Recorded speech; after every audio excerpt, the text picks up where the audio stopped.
Okay, what I have is a Chevy Silverado 2004. The horns were not working. The book wants you to use like, meters and all that other stuff. Well, hogwash. What I did was this.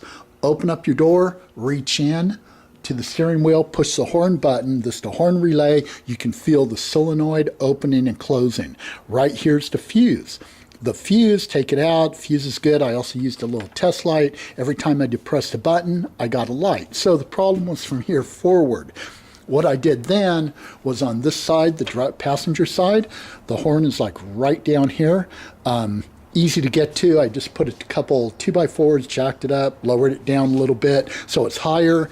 Easy to get to. Remove the connector. It's a 10 millimeter bolt. Remove the bolt. And then what I did was used these little leads. They're alligator clips. Put one on each side of the connector for the horn. And then I came over here, touched it to positive, negative, nothing. So the horn was bad. Went down, bought new horns. Two of them actually. There's a high pitch and low pitch. There's not really a left or right. It's just high pitch and low pitch. Bought one of each. Put it on here.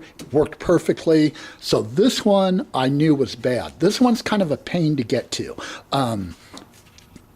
What I did was disconnect this and the positive. Took out this bolt. Loosen this one. There's a thing that's 14 millimeters. Remove the battery bracket. Swung this out of the way. Remove the battery. There's 1, 2, 3, 4, 5 that angle in. 6 bolts that hold on the battery tray, plus 1 that bolts to the reservoir. Remove, so you got 7 bolts. Remove all those. The tray comes off. There's 1 bolt here for the water reservoir. I took it out. I was able to move it a little bit forward, but not enough. So what I did was underneath, about right over here, straight down, what there is a another bolt that bolts to the reservoir. Remove it. Then I was able to swing it way out of the way. You can reach down, you know, in between here and here, reach down, remove the connectors and the horn, or I also connected it from underneath the vehicle.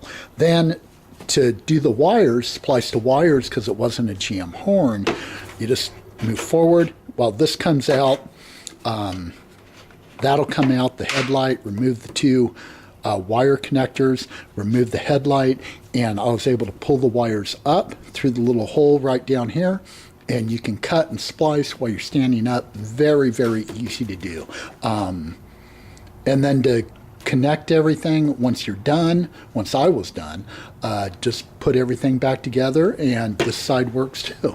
There's also, these come in really handy. These are like trailer splices, electrical splices, and I've used it, actually 2, because it's just easier. All you do is say one wire goes through, and you put your other wire in, crimp it down, and it makes a very good connection.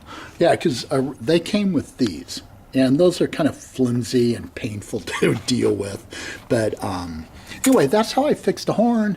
And does it work? Yes, it does. Yep. Perfect. Okay, there we go. So that's how I did it. Just put your finger here, make sure you can feel it open. You might want to test that. But basically, my problem was the horn, and it's not that big a deal. All right, good luck to you.